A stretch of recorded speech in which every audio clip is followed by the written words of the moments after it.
오늘도 기도의 자리에 나오신 여러분을 진심으로 환영하고 축복합니다. 말씀 듣고 말씀 붙잡고 기도하시고 또 응답되는 그런 복된 시간이 되기를 바랍니다.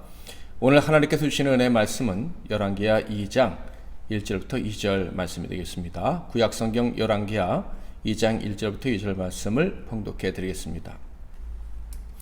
여호와께서 회오리 바람으로 엘리야를 하늘로 올리고자 하실 때 엘리야가 엘리사와 더불어 길갈에서 나가더니 엘리야가 엘리사에게 이르되 청하건대 너는 여기 머물라 여호와께서 나를 베델로 보내시느니라 하니 엘리사가 이르되 여호와께서 살아계신과 당신의 영혼이 살아있음을 두고 맹세하노니 내가 당신을 떠나지 아니하겠나이다 하는지라.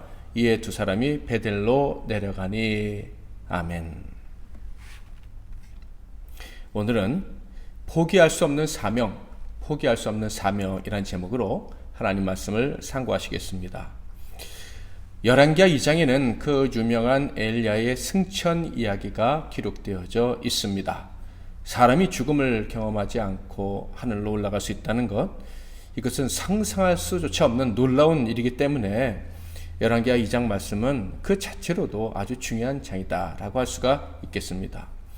그런데 성경을 자세히 읽어보면 엘리야의 승천보다 오히려 엘리사의 행동, 엘리사의 마음이 더 주목을 받고 있지 않는가 하는 생각이 듭니다.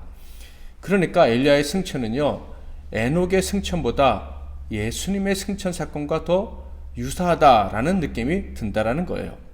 자, 그렇다면 에녹의 승천과 예수님의 승천 차이가 어떤 것인지 살펴볼 필요가 있겠죠. 에녹의 승천에 관해서는 창세기 5장에 기록되어져 있는데요. 21절부터 24절을 보면 에녹은 65세에 무드셀라를 낳았고 무드셀라를 낳은 후 300년을 하나님과 동행하며 자녀들을 낳았으며 그는 365세를 살았더라. 에녹이 하나님과 동행하더니 하나님이 그를 데려가심으로 세상에 있지 아니하였더라.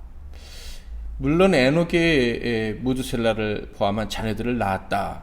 그런 그의 가족사에 대한 기록은 있습니다. 그렇지만 에녹의 승천은 오직 하나님과 에녹 두 사람 사이에서만, 두 관계에서만 일어나는 것으로 묘사되고 있습니다.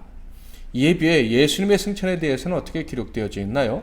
사도행전 1장 8절 9절에 보면 오직 성령이 너희에게 임하시며 너희가 권능을 받고 예루살렘과 온 유대와 사마리아와 땅끝까지 이르러 내 증인이 되리라 하시니라. 이 말씀을 마치시고 그들이 보는데 올려져 가시니 구름이 그를 가리어 보이지 않게 하더라. 예수님께서 승천하실 때 이 성경의 관심, 특별히 하나님과 예수님의 관심은 예수님의 승천 그 자체보다 남아있는 백성들, 남아있는 하나님의 사람들에게도 집중되어져 있다라는 것을 알 수가 있어요. 실제로 내용을 보면 예수님이 승천하실 때 남아있는 자들에게 사명을 주셨다는 것을 알 수가 있습니다.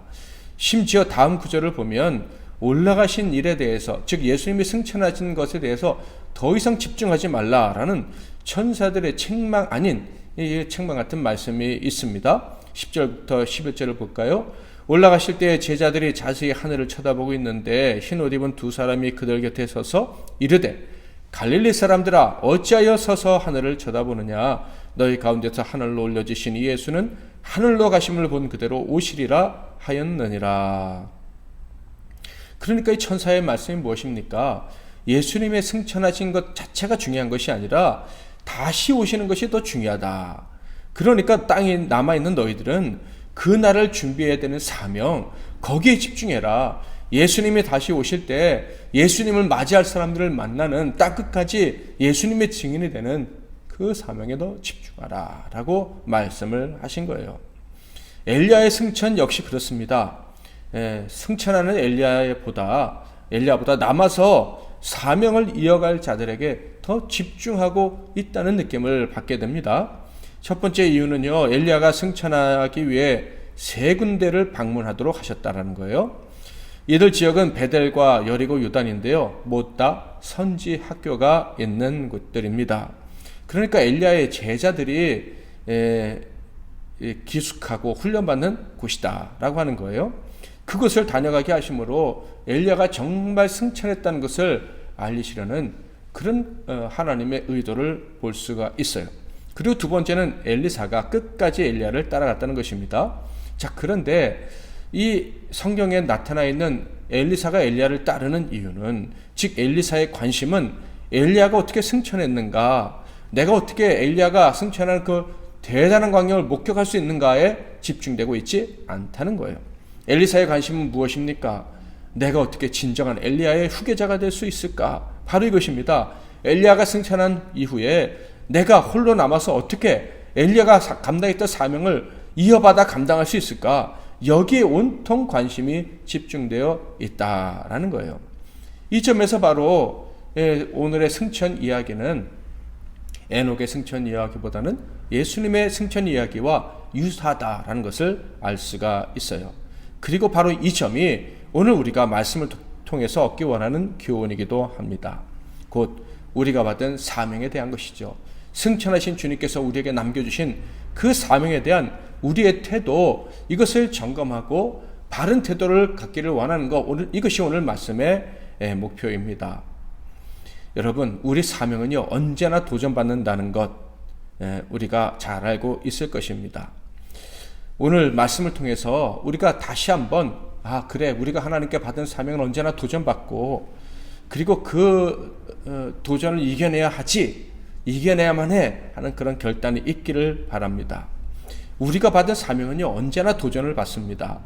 하나님께 받은 사명이 상실되어지고, 그리고 갑자기 포기할 수밖에 없는 명분이 계속해서 우리에게 찾아온다라는 거예요.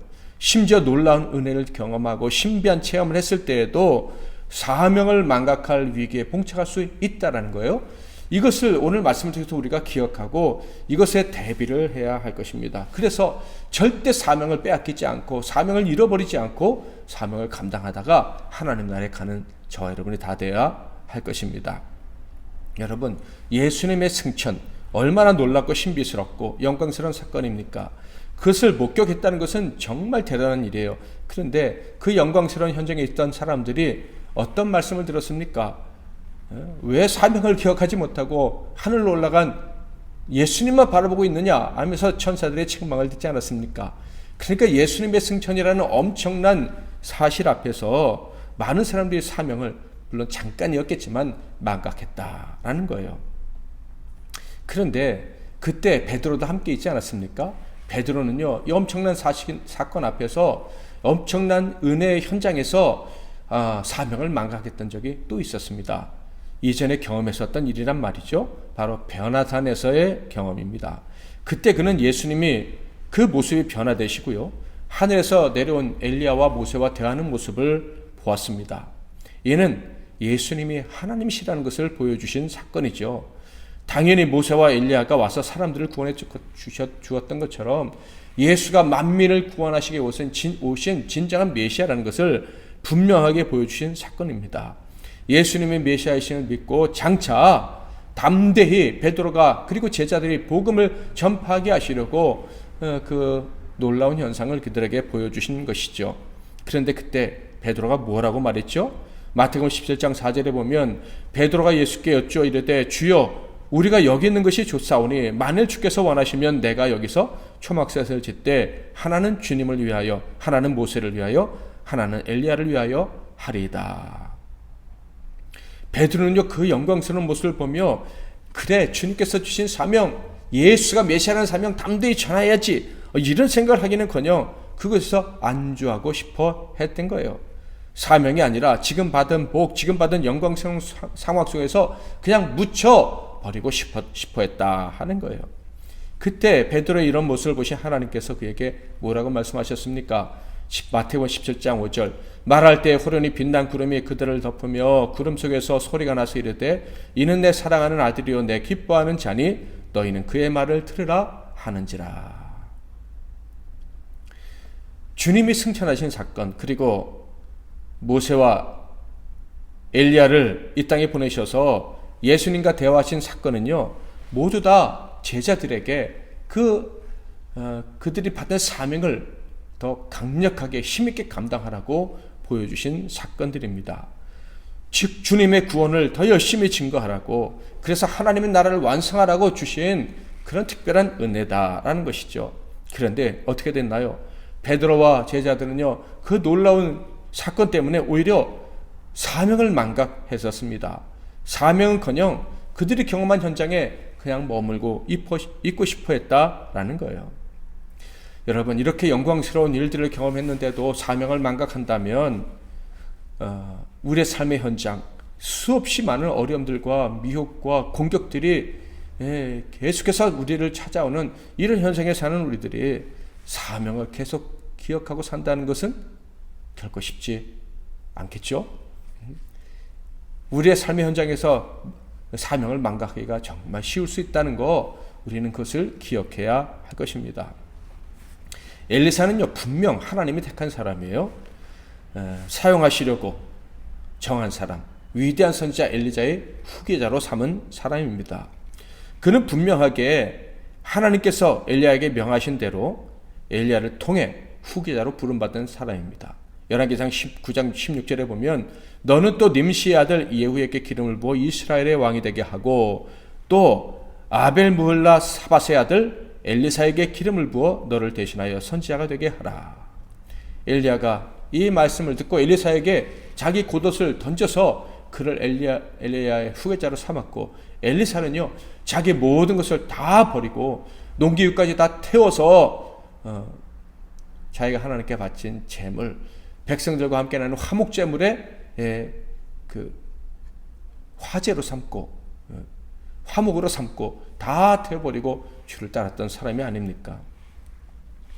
자, 그런데 그런 엘리사에게 받은 사명을 의심할 수밖에 없는 순간이 찾아온 거예요. 그런데 그 순간이 다름 아닌 엘리야가 승천하려고 하는 그 놀라운 절대절명 최후의 순간, 바로 그때였습니다. 그때 엘리야와 엘리사는 길갈에 같이 있었죠.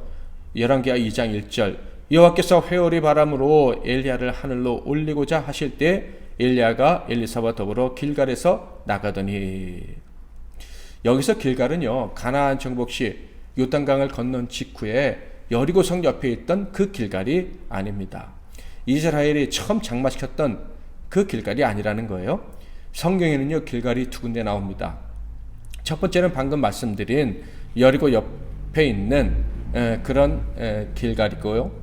두 번째 나오는 길갈이 바로 오늘 본문에 나와 있는 길갈입니다. 예루살렘으로부터 북쪽으로 한 16km 정도 되는 곳에 베델이 있고요. 거기서부터 14km 정도 더 위쪽으로 올라가면 산지에 길갈이라는 곳이 있습니다. 그러니까 예루살렘으로부터 30km나 북쪽으로 떨어져 있는 에브라임 지파에 속한 땅입니다. 자, 바로 그곳에서 엘리야가 엘리사와 함께 있었던 거예요.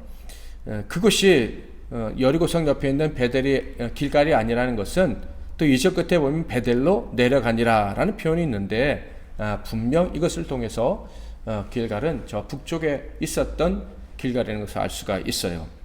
엘리야는요 엘리사와 그곳에 같이 있을 때 자신이 하나님께 올라갈 때가 되었다는 것을 알게 됩니다. 그래서 길갈을 떠나려고 하는데요, 그때 엘리사에게 너는 여기 머물러라, 나는 혼자 가겠다, 이렇게 얘기를 한 것입니다.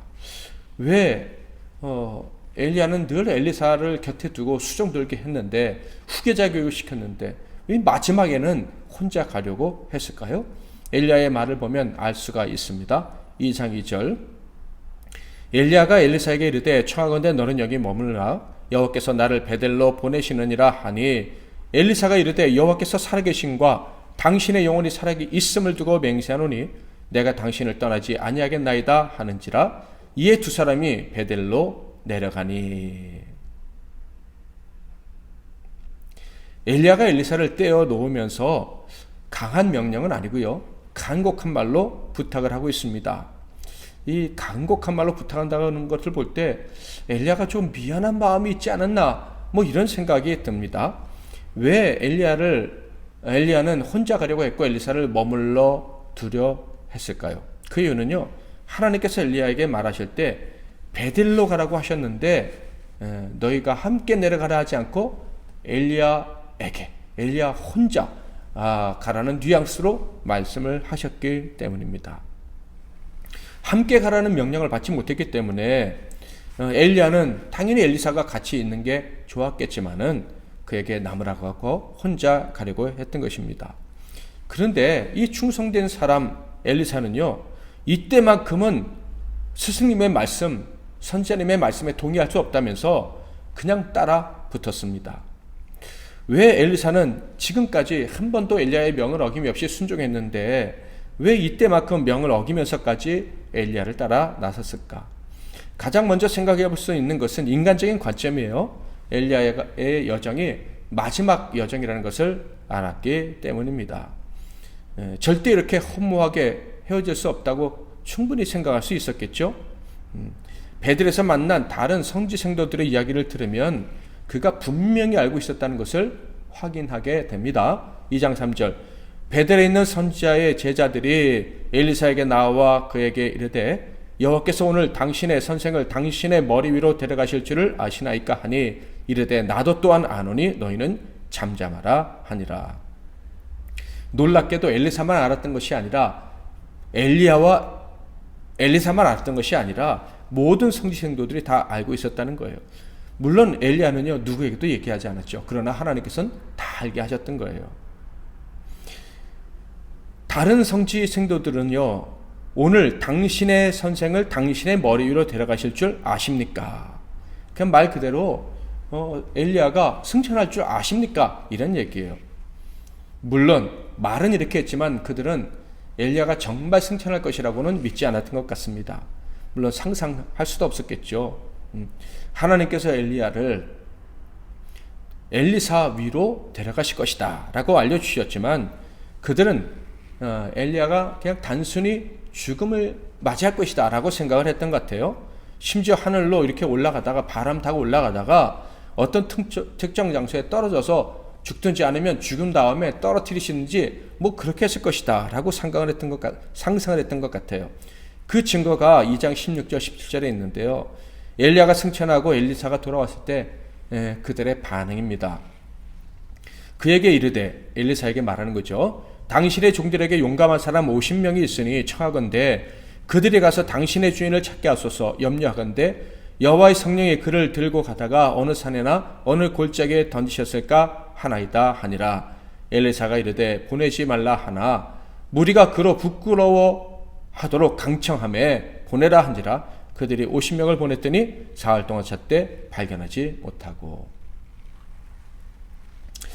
여기서 우리는요, 오늘 말씀의 주제에서 잠깐 벗어나지만 반드시 짚고 넘어가야 될 사항 하나를 잠깐 생각해보고 넘어가고자 합니다. 이를 위해서는요, 구약 성경의 제일 마지막 장, 제일 마지막 절을 볼 필요가 있는데요. 말라기서 4장 4절에서 6절 말씀이죠. 너희는 내가 호렙에서 온 이스라엘을 위하여 내 종 모세에게 명령한 법, 곧 율례와 법도를 기억하라. 보라, 여호와의 크고 두려운 날이 이르기 전에 내가 선지자 엘리야를 너희에게 보내리니 그가 아버지의 마음을 너희에게로 돌이키게 하고 자녀들의 마음을 그들의 아버지에게로 돌이키게 하리라. 돌이키지 아니하면 두렵건대 내가 와서 저주로 그 땅을 칠까 하노라 하시니라. 자, 여러분, 호렙에서 하나님의 말씀을 받은 사람은 모세죠. 그리고 또 한 사람이 있습니다. 바로 엘리야입니다. 그러니까 모세와 엘리야, 이 사람들이 대단한 것은 호렙산에서 직접 하나님 말씀을 받은 자, 하나님께로부터 사명을 받은 사람들이다 하는 거예요. 직접 하나님 말씀을 받아서 백성들을 바른 길로 인도했던 충성된 종들입니다. 그리고 신약에 또 한 사람이 있습니다. 하나님 말씀을 직접 받아 전한 사람, 바로 세례 요한입니다. 그는 아무도 몰랐던 하나님 말씀을 직접 받아서요, 사람들에게 전했는데 바로 예수 그리스도가 메시아라는 사실, 바로 예수 그리스도의 길을 예비하는 그 일을 한 것입니다. 말라기에서 말씀은요, 엘리야가 하늘로 올라갔지만 그 엘리야가 다시 내려와서 하나님의 말씀을 전할 것이다 라고 이야기를 하고 있는 거예요. 그리고 그 말씀 그대로 신약시대에 세례 요한이 이 땅에 와서 예수의 길을 예비했죠. 자, 그렇다면 이 말라기서와 오늘 말씀에 기록된 엘리야의 승천과 무슨 관계가 있습니까? 바로 엘리야가 승천하기 전에 모든 성지 성도들에게 엘리야가 승천할 것을 하나님께서 알려주셨다는 거예요. 엘리야 혼자 들은 게 아니라, 엘리사 혼자 들은 것이 아니라 모든 성지 성도가 다 들었다 하는 거예요. 이게 무슨 뜻이겠습니까? 하나님이요 엘리야를 다시 보내시겠다라는 것에 대해서 의심하지 않게 하시려고 이런 역사를 이루셨다 하는 거예요. 그래서요 이때 선지생도들이 들은 말씀은요 다 그들의 기억 속에 남아있고 계속해서 전달이 됩니다. 백성들에게 남아있고 또 전달되고 전달되어서요 그 최종적으로 언제까지 그 말씀이 전달됐느냐? 구약성경의 제일 마지막에 있는 마지막 절까지 전달되어서 거기 기록되었다 하는 거예요. 엘리야가 죽음을 보지 않고 하늘로 올라갔으나 다시 내려올 것이다.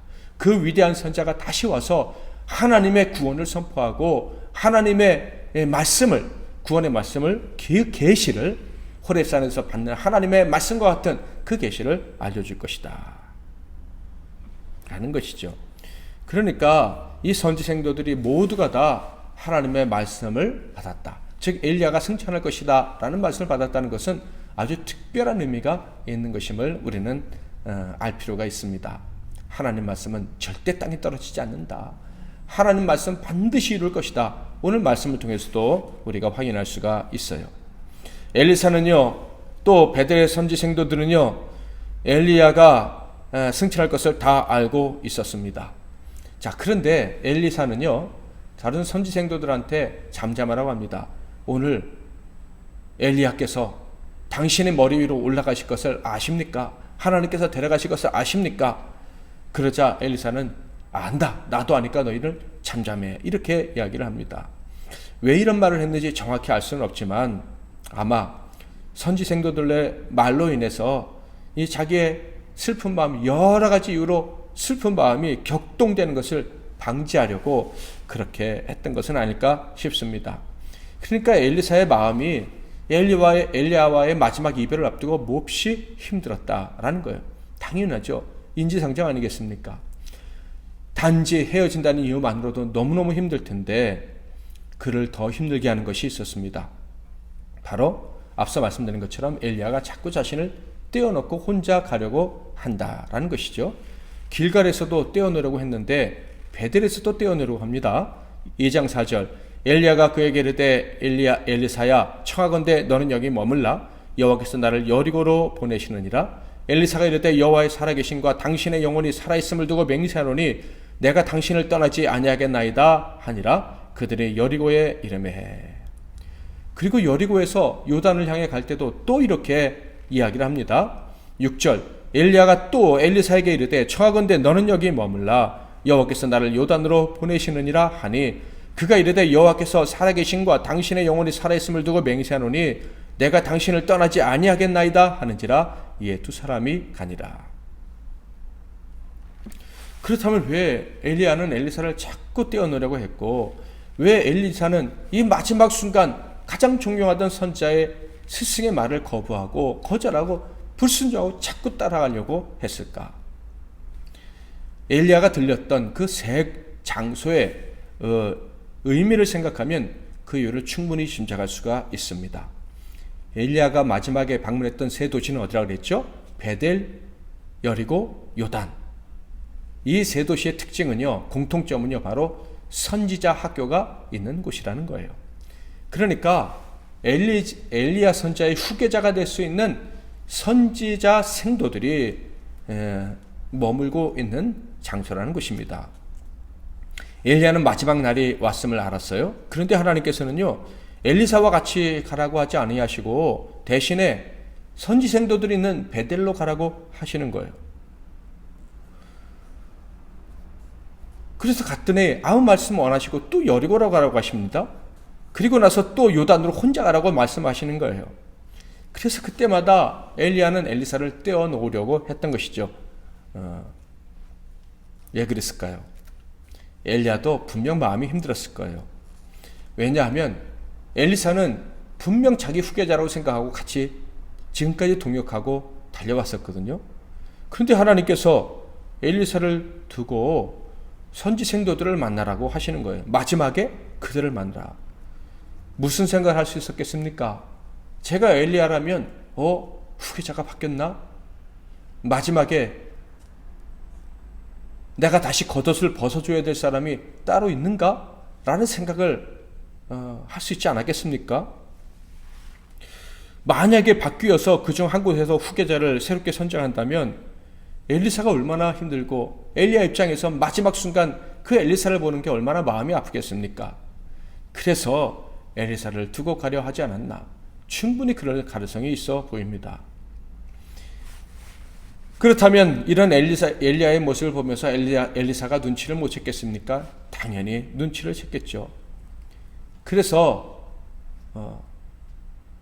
너 혼자 남아있으라 할 때 그 얼굴을 보면서 그 엘리야의 고민을 느낄 수 있었을 거예요. 그러나 엘리사는 이번만큼은 순종할 수 없다고 생각했어요.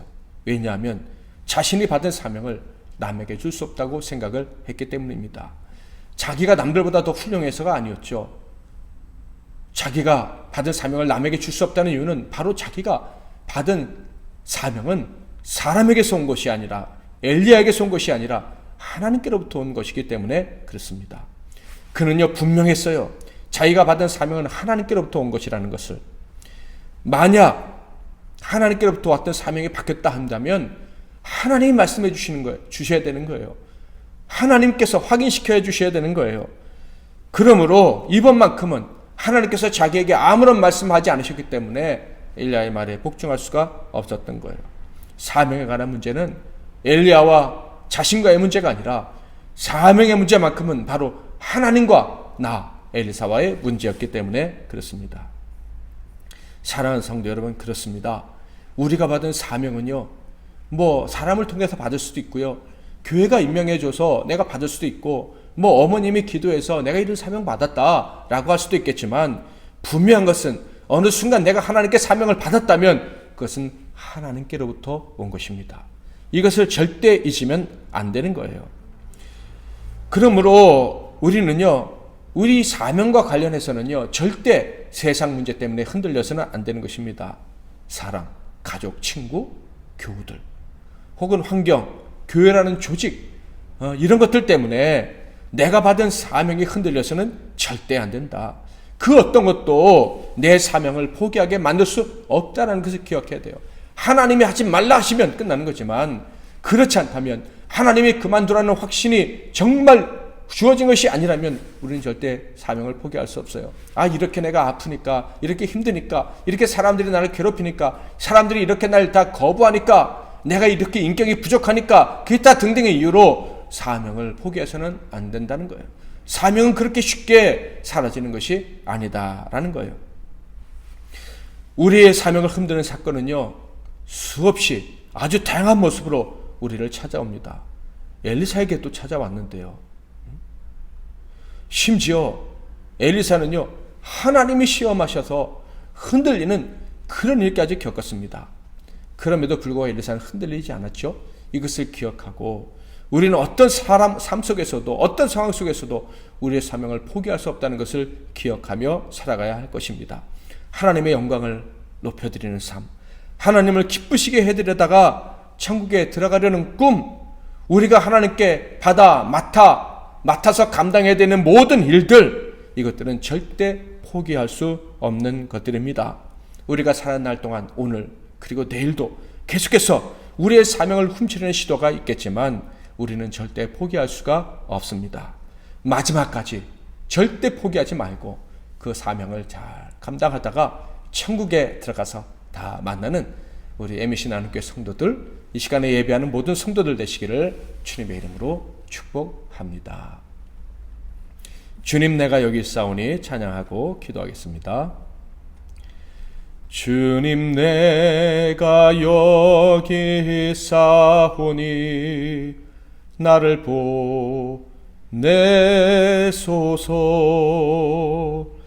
나의 마음 나의 몸 주께 드리오니 주 받으옵소서. 주님, 내가 여기 있사오니 나를 써 주소서. 가진 것 모두 다 주께 드리오니 주 받으옵소서. 할렐루야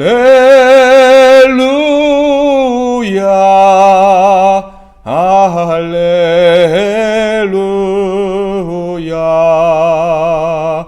할렐루야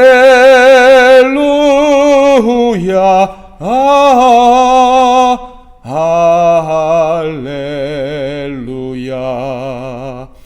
나를 받으옵소서 나를 받으옵소서.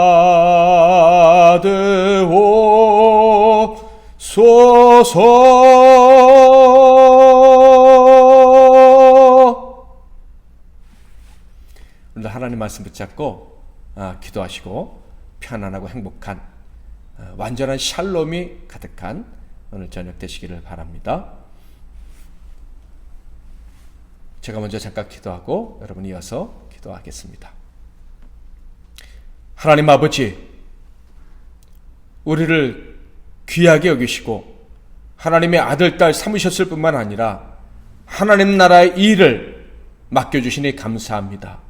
선한 청지기로 하나님의 영광을 위해 살아갈 수 있도록 땅끝까지 이르러 주의 증인이 되며 살아갈 수 있도록 허락해 주시니 감사합니다. 우리가 받은 은사, 우리가 받은 사명은 사람으로부터 받은 것이 아니라 하나님께로부터 받은 것인 줄 믿습니다.